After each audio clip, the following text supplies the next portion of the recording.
नमस्ते मित्रांनो. आपण rotational डायनॅमिक्समध्ये circular motion आणि रोटेशनल मोशनचा प्रामुख्याने अभ्यास केला.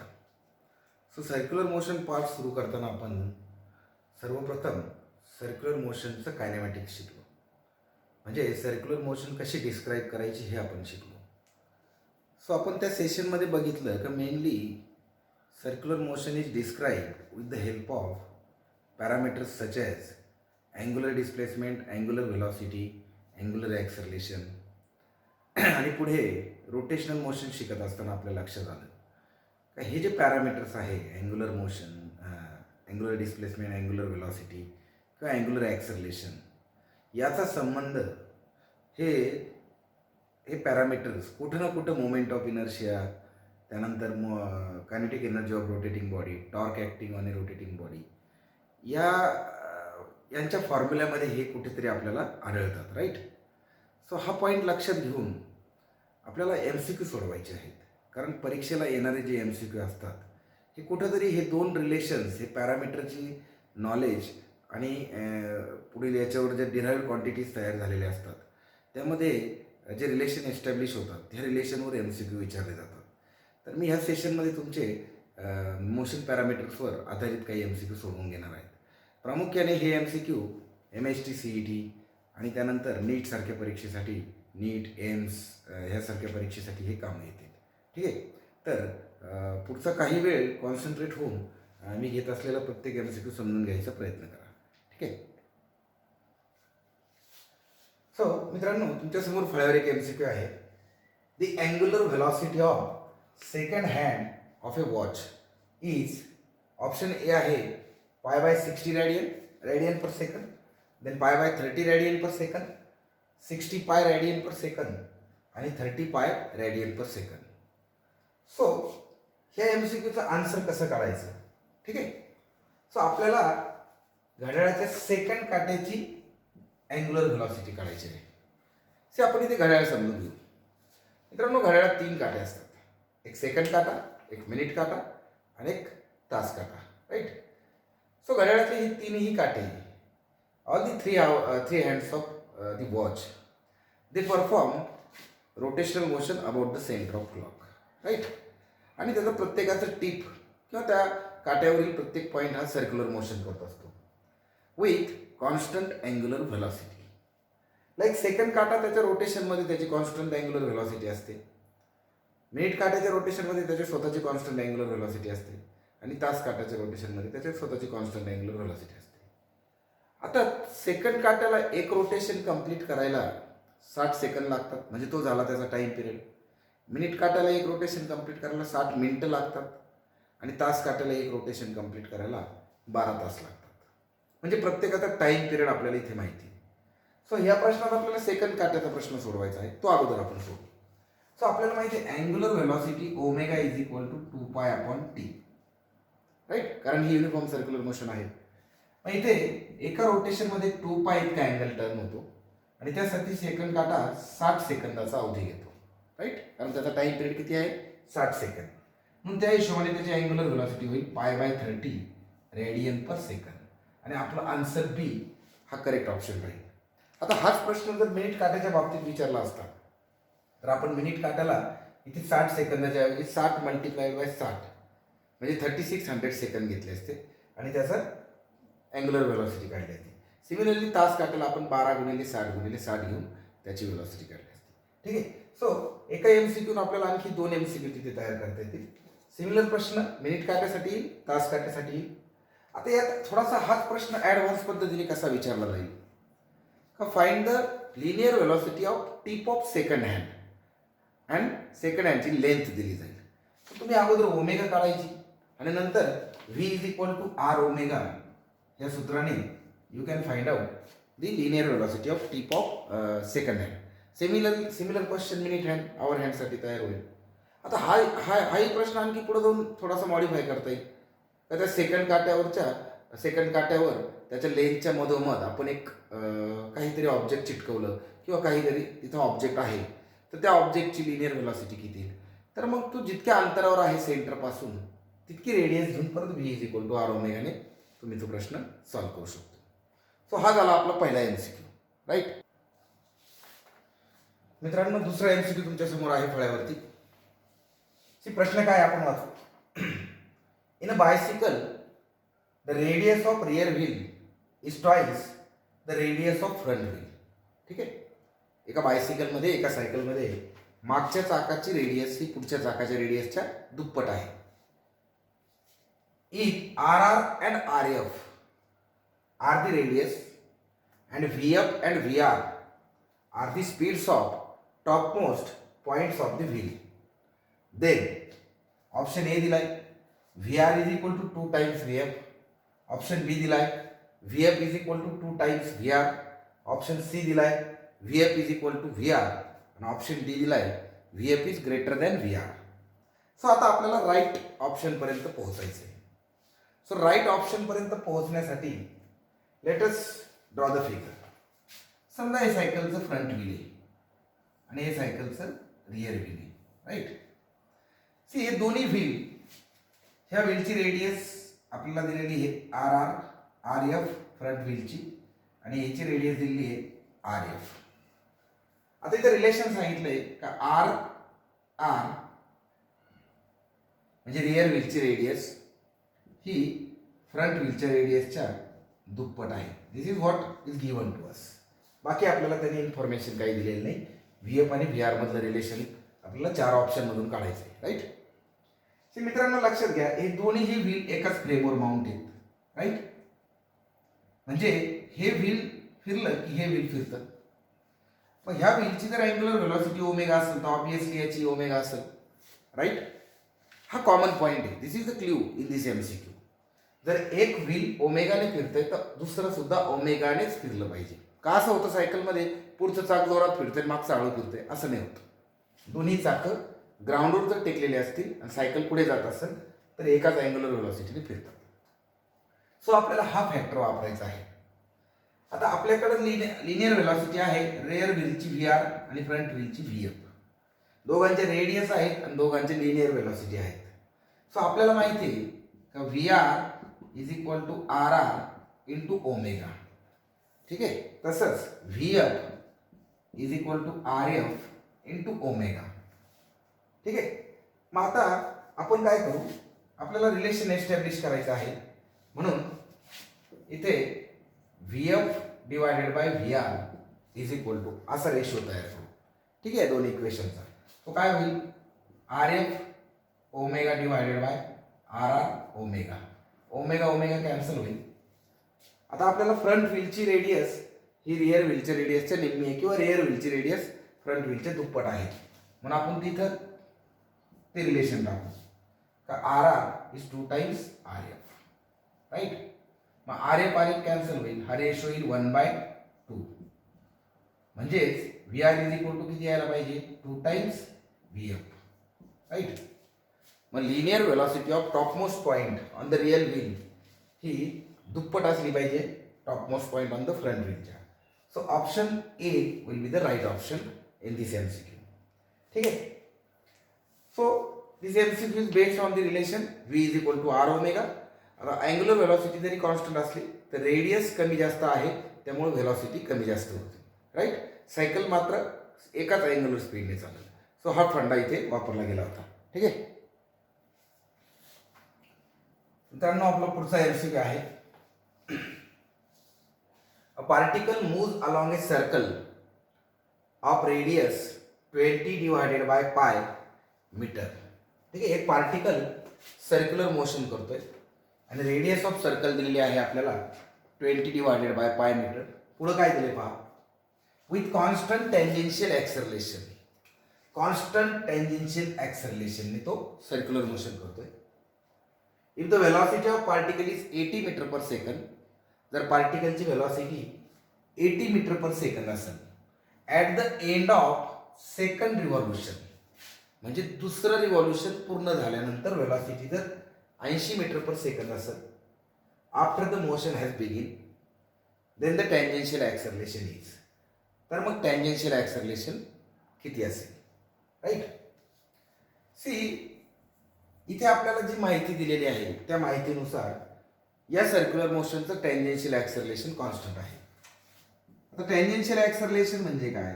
समजा हा पार्टिकल पी ह्या सर्कलवर सर्क्युलर मोशन करतोय, तर याला एक टँजेन्शियल व्हेलॉसिटी असते जी आपल्याला 80 दिलेली आहे, आणि याला टँजेन्शियल ॲक्सलरेशन असतं त्याला, जे आपल्याला फाइंड आउट करायचं आहे.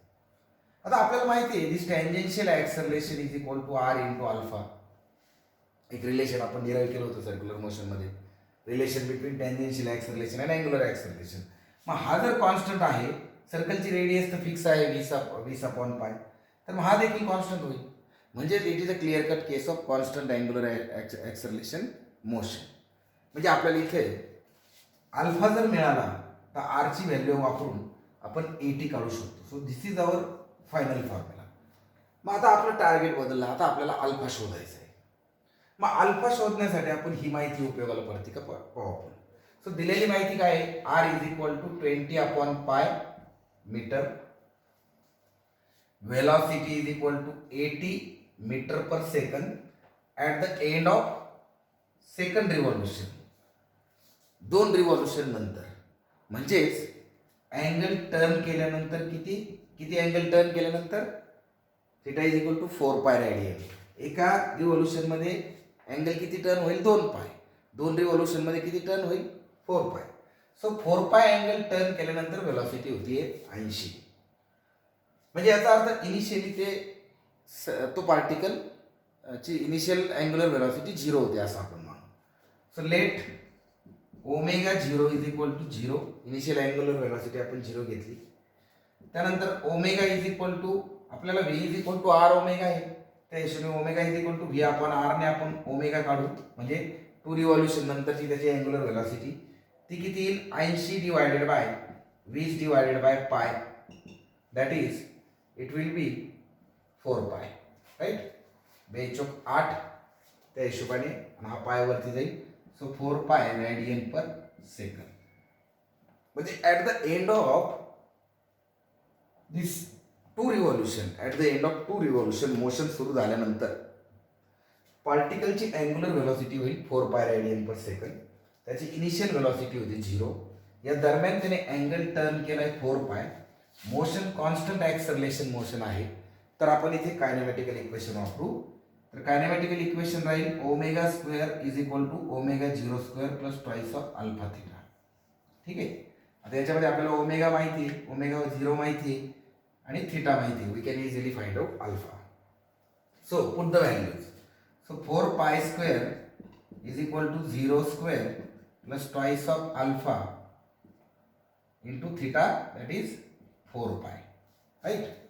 So it will become 16 pi square is equals to 8 pi into alpha, and therefore alpha is equal to कितीचा भाग होईल? 8 दुने 16 आणि 1 पाय कॅन्सल होईल. 2 pi radian per second square. So this is what is angular acceleration. मग आता आपल्याला शोधायचं काय होतं? 80. therefore 80 is equal to r किती आहे आपला? 20 divided by pi multiplied by alpha किती आला? 2 pi. So pi pi will get cancel. 20 into 2 40 metre per second square. This should be our answer, आणि ते आहे option D. So this is how हा problem solve होईल. ठीक आहे? तर मित्रांनो, स्टेटमेंट जर व्यवस्थित वाचली तर हे जे शब्द आहे कॉन्स्टंट टँजेन्शियल ॲक्सलरेशन, म्हणजे ते आपल्याला इंडिकेट करतात. काय इंडिकेट केलं या ठिकाणी? We have to use the kinematical equation of motion. Second revolution दिलंय त्यांनी, म्हणजे अँगल टर्न त्यांनी इंडिकेट केला. आता ही सवय कधी लागेल? जर तुम्ही प्रॅक्टिस केली तर. सो त्यासाठी तुम्हाला या टाईपचे MCQs आणखी सोडावं लागतील, म्हणजे तुम्हाला ते प्रॅक्टिस होतील. These all MCQ are ask in previous exams, right? मी प्रिव्हियसली एक्झामचे MCQ का घेतोय? कारण मल्टिपल कन्सेप्ट तिथे वापरले जातात आणि तुम्हाला ती सवय लागेल. राईट? आता आपण पाहू नेक्स्ट MCQ.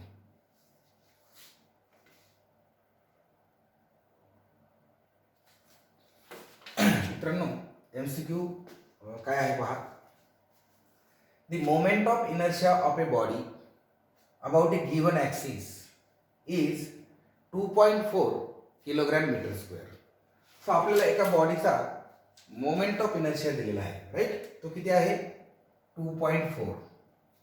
आता तो काय म्हणतोय, to produce rotational kinetic energy of 750 joule and angular acceleration of 5 radian per second square must be applied for about how many seconds, right?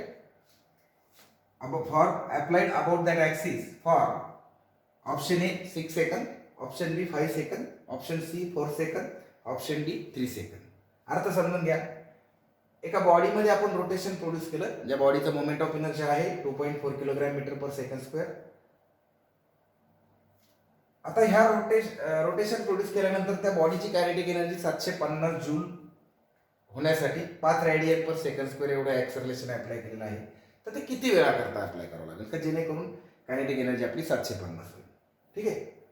C दिलेली माहिती आपण लिहून घेऊ. I is equal to 2.4 kilogram metre square. Energy, rotational kinetic energy is 750 joule. Angular acceleration is 5 radian per second square. So आपल्याला काढायचं T. C आपल्याकडे जे 3 physical quantity आहेत त्याचं तसं समोरासमोर काही रिलेशन दिसत नाही. पण कन्सेप्ट समजून घ्या. कन्सेप्ट काय आहे का बॉडीचा मोमेंट ऑफ इनर्शिया दिलाय, ठीक आहे. रोटेशनल कायनेटिक एनर्जी दिली, ठीक आहे. दोघांमध्ये संबंध आहे तो काय, ई इज इक्वल टू 1/2 पाय ओमेगा स्क्वेअर. तिथनं आपण ओमेगा काढू शकतो. मग ओमेगा का काढायचा किंवा आपल्याला जे टार्गेट आहे तिथपर्यंत पोहोचण्यासाठी नेमकी कन्सेप्ट काय आहे. की आपण एखादी बॉडी स्थिर अवस्थेतून मोशनमध्ये जर आणायची ठरली सो तिचा इनिशियल स्पीड 0 आहे, ती स्थिर आहे, स्टेशनरी आहे, ॲट रेस्ट आहे.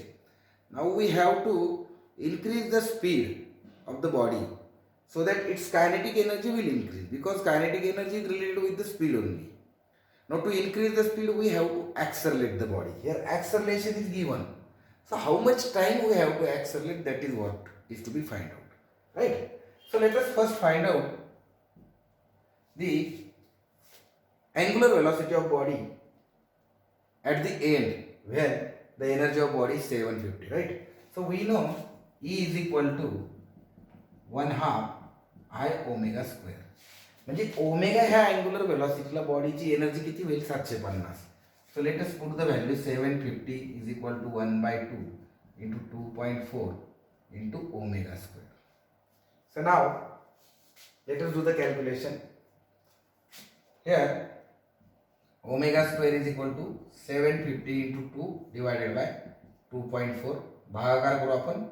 सो त्याचा भागाकार येईल 2, it is 1.2. So 7500 divided by 12, 12 3 12 2 24 12 25. So we got omega square is equal to 625 and therefore omega is equal to 25 radian per second. Now body ची इनिशियल वेलोसिटी 0 होती. आपण 5 रेडियन पर सेकंड स्क्वेअर एवढ्या ॲक्सलरेशनने ती वाढवली, 25 केली का जेणेकरून आपली कायनेटिक एनर्जी किती झाली, 750. तर ह्या दरम्यान जो टाइम आहे that is our answer. So we know alpha is equal to omega minus omega 0 divided by T. Right? कारण ॲक्सलरेशन तेवढ्या वेळात झालं आणि तेवढ्या वेळात ती कायनेटिक एनर्जी वाढली. म्हणून T is equal to 25 minus 0 divided by alpha. ते किती आला आहे आपला अल्फा, त्याने किती दिला, 5. So our answer should be 5 second. So option B 5 second is the correct answer. ठीक आहे. सी मित्रांनो, इंटर रिलेशनचा प्रॉब्लेम आहे, कन्सेप्टचा प्रॉब्लेम आहे की बॉडीची कायनेटिक एनर्जी कधी वाढते, जर आपण तिला ॲक्सलरेट केलं तर. बॉडी जर युनिफॉर्म मोशनने जात असेल तर कायनेटिक एनर्जी वाढेल का, नाही वाढणार. So we have to increase the speed and speed can be increase or decrease only by accelerating or retarding the body. Right? So ते कन्सेप्ट इथं आलं. सो त्या बेसिक कन्सेप्टला जर समजून घेतलं तर हा MCQ तुम्हाला इझिली सॉल्व्ह झाला असता. राईट? आता आपण पाहू CBSE PMTचा MCQ आहे, मेडिकल CETचा. काय आहे पहा. A point P on the rim of wheel is initially at rest and in contact with the ground. एका व्हीलच्या रिमवर, आउटर पेरिफेरीवर एक पॉईंट पी आहे जो ग्राउंडच्या संपर्कात आहे सुरुवातीला ज्यावेळेस व्हील ॲट रेस्ट आहे. So let us draw a wheel. Suppose हे एक व्हील आहे, ही ग्राउंडच्या संपर्कात आहे, हा पॉईंट पी. ठीक आहे, पुढं काय दिलं पाहू.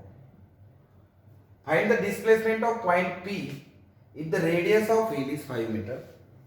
व्हीलची रेडियस दिलेली आपल्याला R is equal to 5 metre and the wheel rolls forward through the half revolution.